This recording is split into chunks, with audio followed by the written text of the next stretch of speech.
Rio Ferdinand is obviously a pundit with BT, and he's been linked with the gig at Man United at the moment, and that's not going away. There's a story today that Solskjaer actually really wants his man to be in there, and he is batting at the moment for Mike Phelan to be the new technical director at Manchester United. What do you think of all this, Kenny? Yeah, but it depends what that easy technical director, sporting director, forget about the title. What does the job involve? What's his response? What would Rio Ferdinand's responsibility be under this new role? For me, it would only be, it'd have to be recruitment. You wouldn't be talking about a role. He's overseeing the whole structure of the football club, youth development, the whole shebang. You would think primarily be focused upon player recruitment. Manchester United are going to a summer of recruitment. This summer in particular is going to be absolutely massive in terms big decisions in terms of which football players are going to be allowed to leave the football club, the likes of Lukaku, Pogba, De Gea, potentially all these type of players, and who they're going to target to come in. It's massive decisions that are going to have to be made. So for me, it makes sense. Whether you have to give him a role of technical director, I'm not too sure. Whether you actually have to get him on the payroll, I'm not too sure. Well, fair enough. But I think there's logic to it in terms of putting a committee of people, like cabal of people, sitting them around the table. The manager, Solskjaer, Rio Ferdinand, Woodward, whoever those people may be. Some people, non-football, more of a business background, but clearly people with a football and knowledge. Not just the football knowledge, people who've played the game. Actually got a good eye for, not for the game, but for players, individual attributes of players, where Manchester United are at the moment, what they need, what positions they need strengthening, the individual attributes of players. It's not just a case of, well, he's played for the club, let's go and it's not just the case. Some players haven't got that kind of skill set. Yeah. But Rio Ferdinand, from what I've seen, yeah, maybe so. I think that makes a little bit of sense.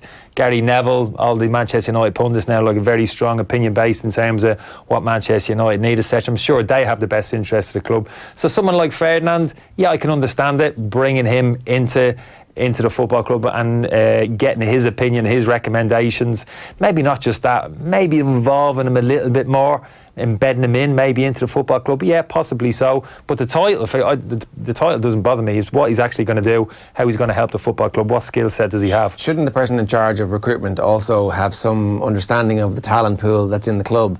And so don't you need, therefore, to also have ultimate responsibility for what style of play the coaching staff is trying to implement, what skill sets they're trying to implement? I'm not sure about the style of play. You can't impose that on the manager in terms of how the team's going to play. For me, recruitment's huge. Skill set is, though, and you need to know what your 17 to 19-year-old group of players to under 21s are like in the club. Otherwise, you can't go out and buy players because you're buying players that are the same as the ones you've got. But somebody will delegate that role separately to another individual, have responsibility over the youth setup under 23 all the way down. They'll actually separate those roles. Should work for the technical director or whoever's in charge. Yeah, there can be an overlap there. Of course, those people should be in constant communication. But this role, as I understand, is going to primarily be centred around the first team squad and recruitment there. And I mean, the recruitment now at a football club is huge. The personnel now is absolutely huge. People on the ground, scout network around Europe, globally, all around the world. Communication between these people, information getting dripped back. Somebody's got to be in control of all of that. When we talk about United needing 2 centre-half, there's got to be a whole database of centre-halves the world over the last 6 years. They must have about 50 to 100. They need to have these players on their system.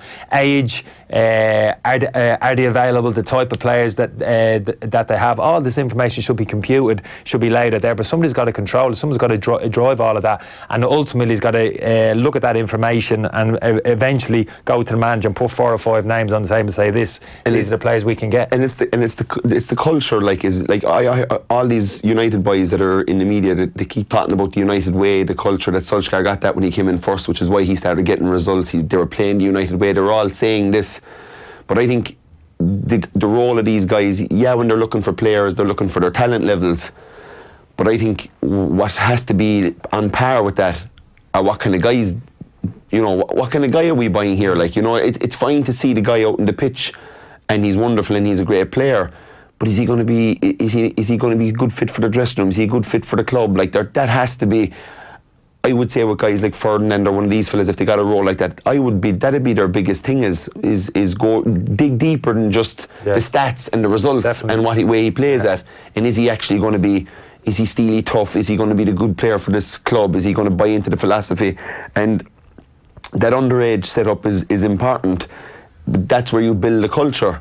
of coming in, and it's hard to build a culture into all these young fellas. Then you get them into the senior group, and then you buy this fella from Brazil who lands in and doesn't want anything to do with the culture, just getting the big money, and I play this way, and this is the way I'm going to play. Like that's I think that's the breakdown. You're absolutely right. Character's important. That's why it's interesting, the kind of modern day approach to like player recruitment, very much in terms of that data based, isn't it? Crunching the numbers. Right, we need to get a centre forward in. Right, let's have a look. Such and such playing in the La Liga, France, assists, goals, so we'll get him cover, boom, ticks all the boxes. But what Kieran's talking about, not a lot of talk about, well, what type of person, what type of personality are we getting? I think that's to a large extent, we actually need people. You still need a little bit old school people on the ground, scouts on the ground, talking to people in the club, talking to teammates, managers who've worked on him. What's the type of fellow? What's he like? Attitude, good character.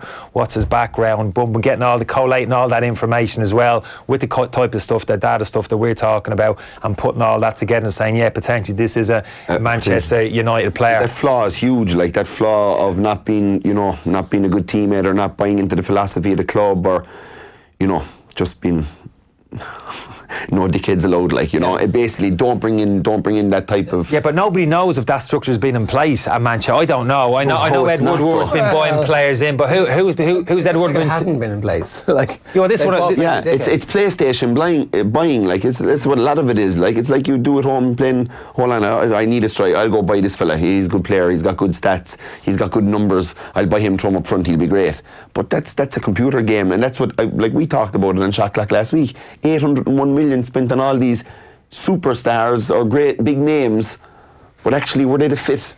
And then none of them were. You said last year, maybe Zlatan was the only fella that did kind of more than or around what he was expected to do. Sound lad, Zlatan. Is there it's easy to bluff your way through a trial in terms of your personality. I mean, you're at a shiny new club, you're playing with shiny new teammates, you come across as a nice guy for a couple of weeks. Like, if you look at the Ajax model, for example, if you talk about no dickheads allowed, it's easy to weed them out over the course of a few years. When you're actually seeing these lads grow up and become men, you will find out who are the sound guys, who aren't the sound guys. And I do wonder if the Ajax model can be taken and implemented by clubs with far more money in terms of a reliance on an academy system, and it is a reliance on an academy system. It may be tempting to go out and buy the big players, but there is a potential there of marrying the two, because they seem to have it off to a T in terms of not only the top class quality they're bringing through, but characters they're bringing through as well. They got a 19-year-old captain.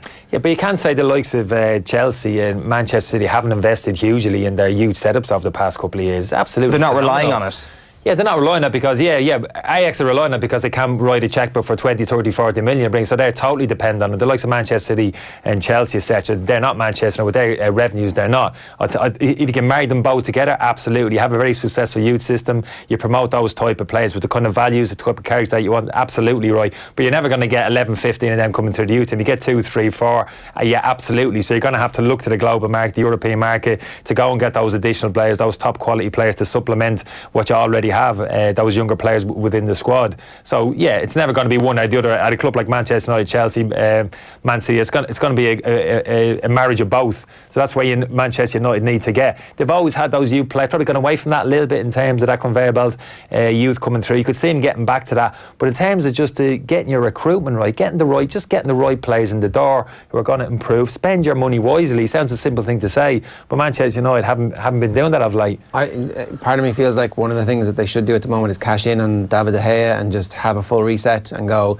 I understand he's very valuable because he's one of the best goalkeepers in the world, but we would get a lot of money for him now and we could probably find a replacement. They've got a good number 2 too, I think you're right. Absolutely. If he's not, he looks to me, a lot of mistakes being made. We spoke about, I don't know who it was last night. Technically, what's the problem mentally? If it's the fundamental is, I'm not happy here.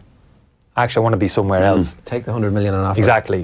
He's got to go. It's as simple as that. If that's the case with Paul, I'm a big Paul Pogba fan, don't get me wrong.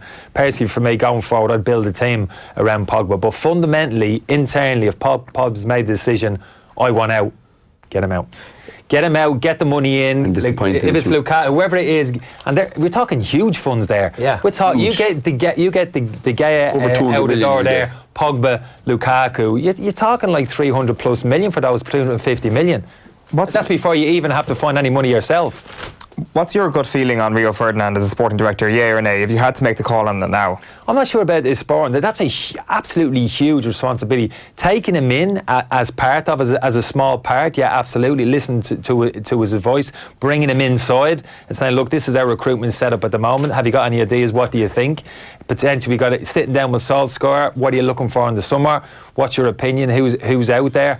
I mean, he hasn't. It's not as if he's been. He knows players. He doesn't though. He doesn't. Yeah, that's what I'm saying. I'm not saying. That's what I'm saying. I thought for me, by himself, he's not the answer. Yeah. For me, if you want to integrate him into the football club and going forward, potentially, yeah, use him. the role for him, like, down the line. I'm sure at the moment, I'm talking about this summer.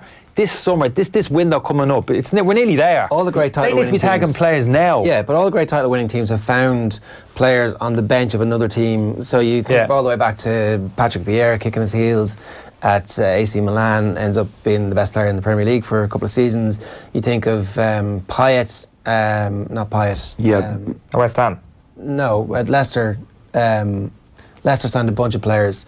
N'Golo Kante, and who's now at Man City, my brain fart. Oh, Mahrez. Mahrez, who was like available for $1.5 million. Yeah. You need scouting to know exactly where that next tier of cheap players. Yeah. Andy Robertson, in some respects, was £8 million from Hull and didn't look like he was going to turn. But doesn't quite apply. But Manchester United stand alone in terms of the fact that money literally is not an option. They're not restrained by that. But just because they have the money doesn't mean as if you're going to spend the right. Does not know where the next Riyad Mahrez. No, forget about. But what about the one who's going to come in next August, and the 2 or 3 players are going to come into that Manchester United starting 11 and take that team to the next level straight away.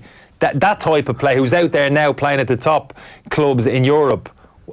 Rio Ferdinand, give me 3 players. Give me 2. Rio, give me 2 centre halves. The 2 best centre halves in Europe could play. I would prefer somebody who's been embedded in football for the last 10 years. I would prefer Edwin van der Sar. Both. I would take both. I would take as many of those people as possible and get them in a room to get around the table and sit them down and thrash it out and come up with a couple of names. Rio was on BT Sport last night, and Gary Lineker was asking him about the idea that, say, if you were the sporting director of a big Premier League club, doesn't that guy De Ligt look good? And Rio Ferdinand's like, I know what you're trying to do there, Gary. Like, his role as a pundit is helping him to push himself into the consciousness of Manchester United fans, where they're now connecting the dots and they're like, De Ligt's Rio Ferdinand. I like the idea that this guy can come in and get that guy, despite the fact that any sporting director in the world would be able to identify that talent. That's good. Yeah, I think that's the Champions League semi-final he's starring in at the moment. Yeah, but they've been able to spend that money the last couple of years, but they haven't got those players in. They haven't been able to do it. You're saying, it's an easy one. The lead is so good, like, you don't need to be a rocket scientist.